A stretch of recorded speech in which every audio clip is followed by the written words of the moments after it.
Welcome to Extreme Reloading. You know, in our last episode, we talked all about picking up range brass.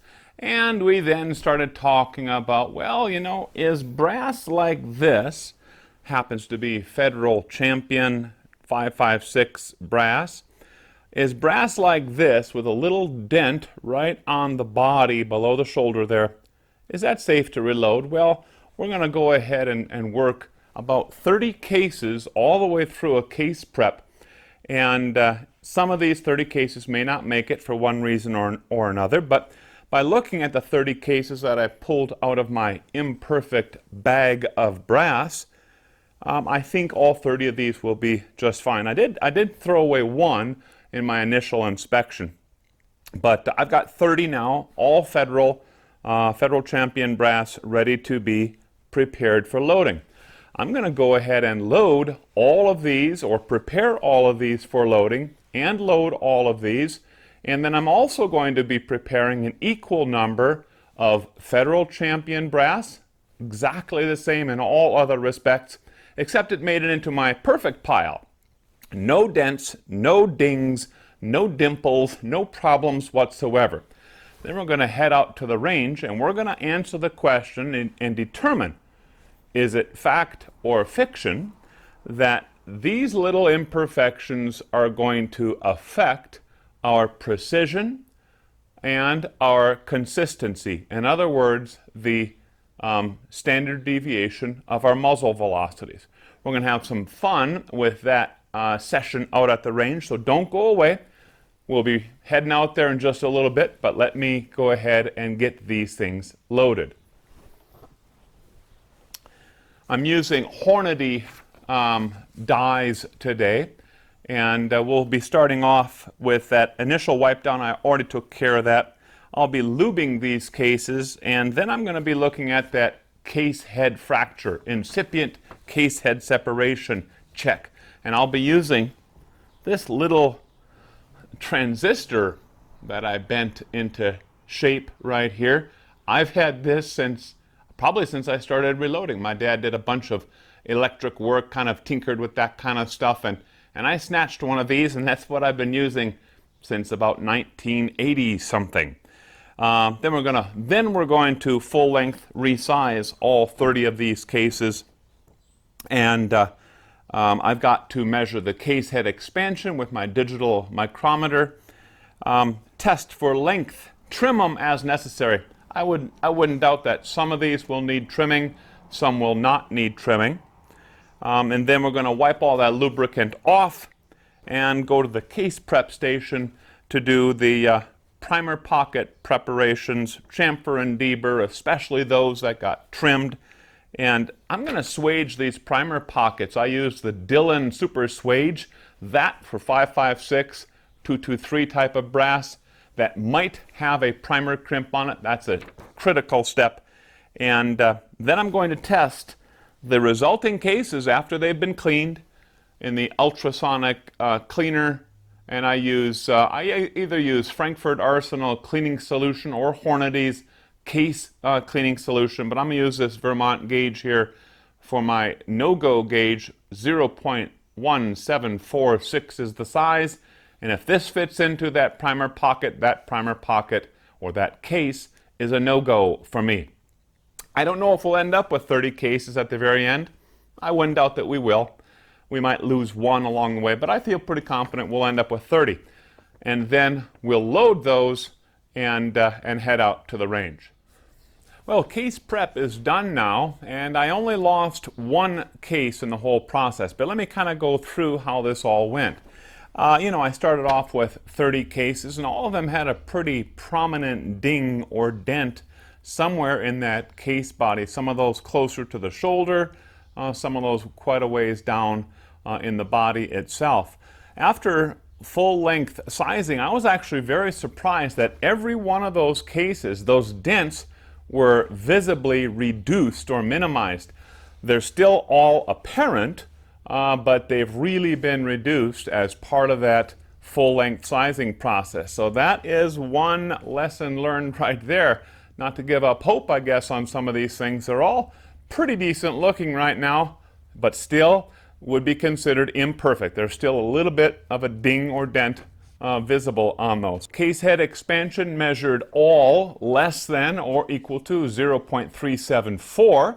Remember that 0.375 is the SAMI spec, so we're all within SAMI spec. I was also surprised that a lot of these are at that 0.374 size. I don't normally see that. I usually see a lot more of them in the 373, 3735 range, but that's okay. We're still inside SAMI specifications. I had to trim 12 of the cases, which was a little bit surprising also. I figured, with 30 of them, I might have to do about 5, but I ended up having to trim 12 of those, so that's been taken care of. Then I headed over to the case prep station, as I already mentioned, and everything has been taken care of. They have been soaked in an ultrasonic cleaner for a good 480 seconds, about 8 minutes there. Came out looking pretty nice. And this one right now, oh, there's a little ding in it, but it certainly has been reduced as part of that resizing, full-length resizing process. I also checked the primers, and I lost one in that process. I lost one case that was just a little bit too big, could fit that no-go gauge into it, and so I lost that one. That one has been discarded.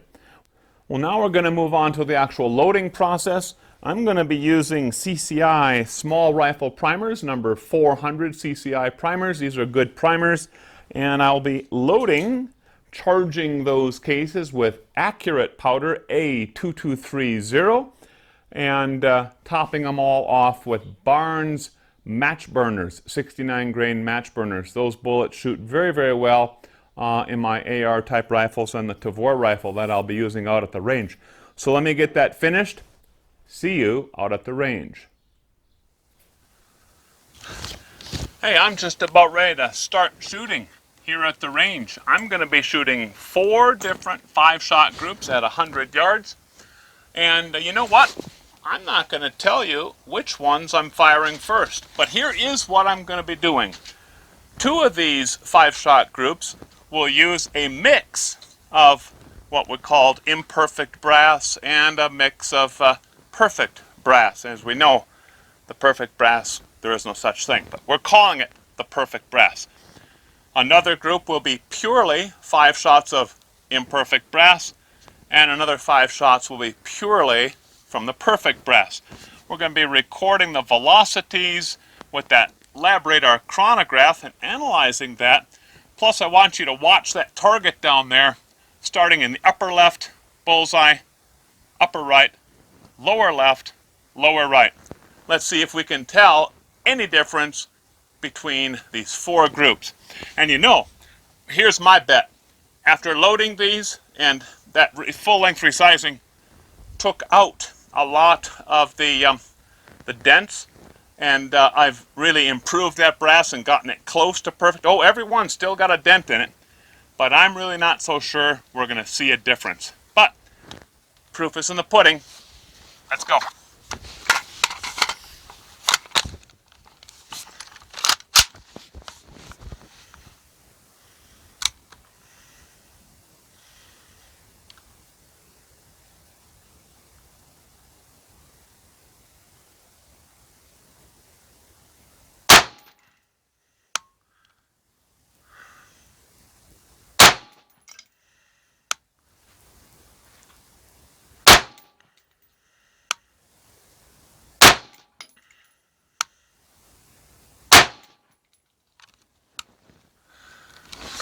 That one didn't record the last one.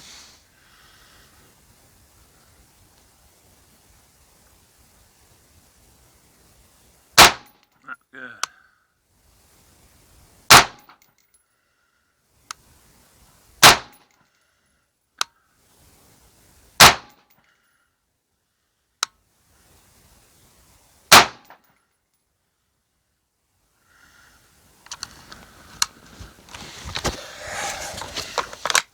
Group 2. Lower left bullseye, group number 3.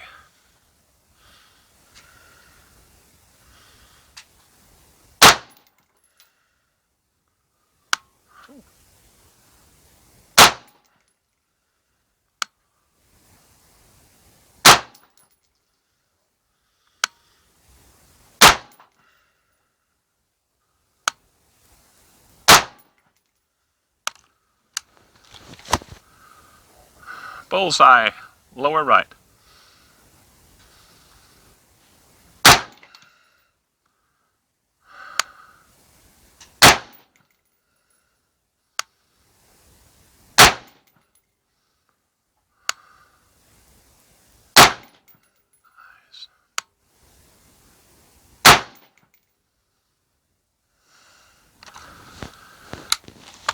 Clear. Well, what do you think? Can you tell the difference? You're seeing it before I am, and I can't see it from here exactly where any of those rounds impacted. Can you tell the difference between the perfect brass, imperfect brass, and the two groups that were shot with a mix of those two? All right, let me reveal these groups. Group number one, the group that's fired first, upper left corner, mix of perfect and imperfect brass. 3 of these rounds were from imperfect brass, 2 from perfect brass.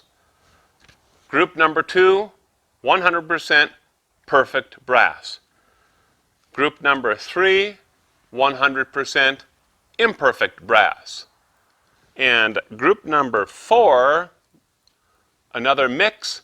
This one we had 3 rounds with perfect brass, 2 rounds with imperfect brass.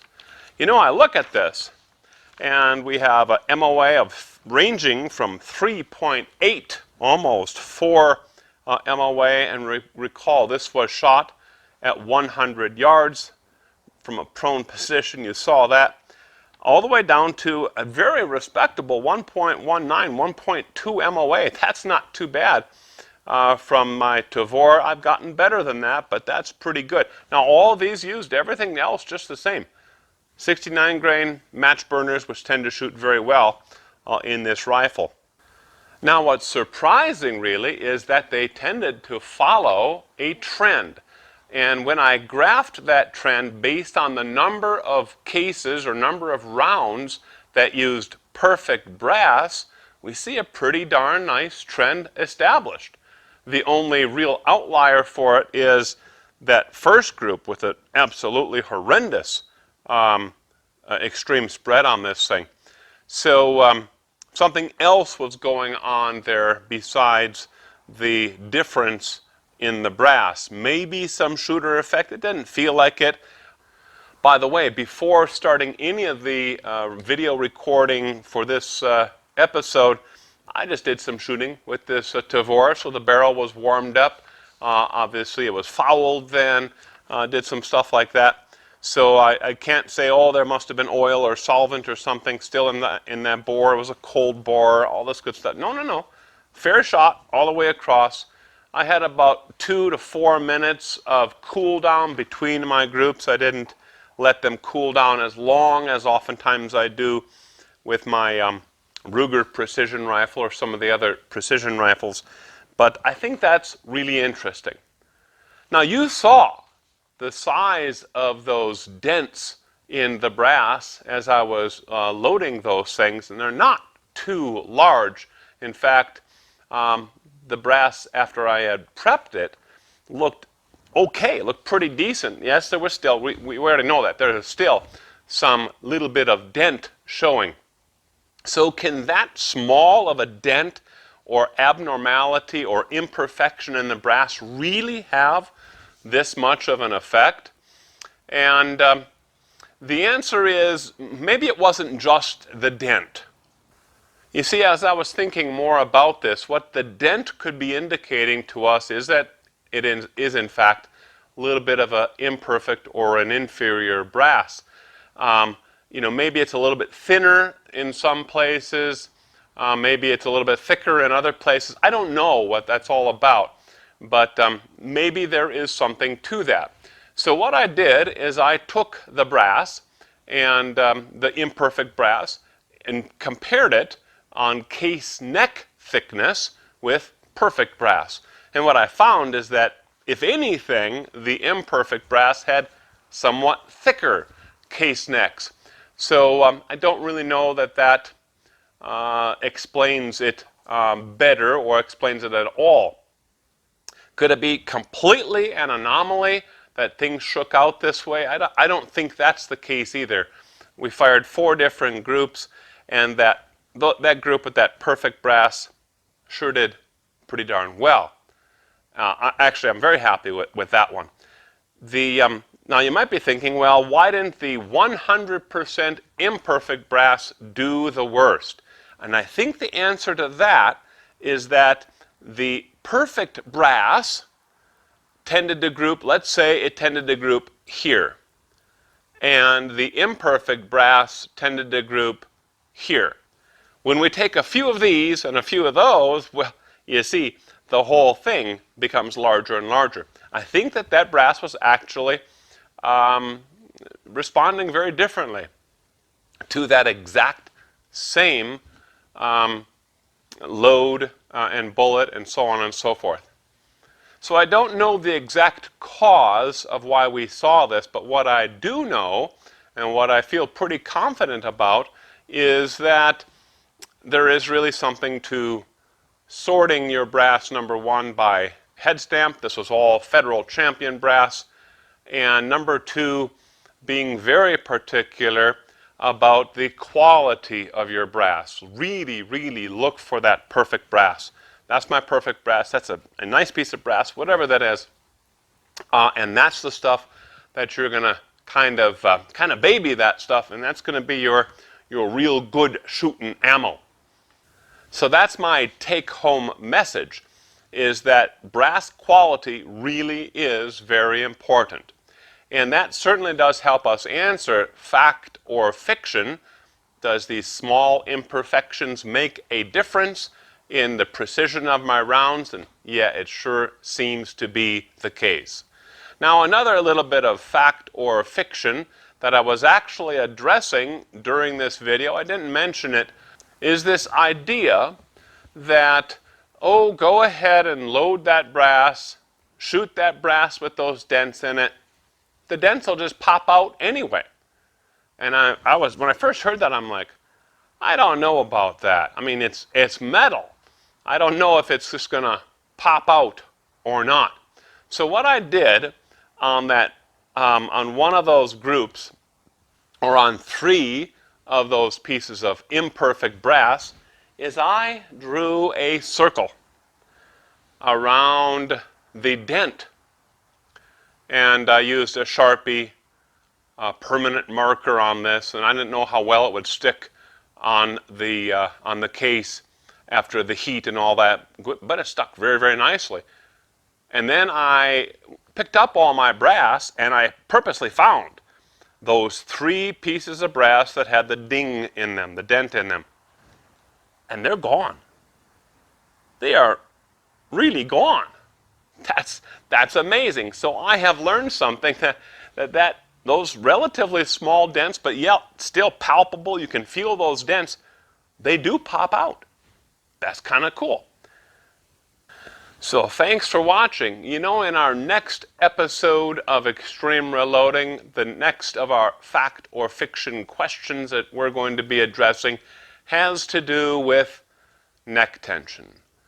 Turning necks, and what I talked about earlier during the sneak peek and even last season was this idea of chamber clearance.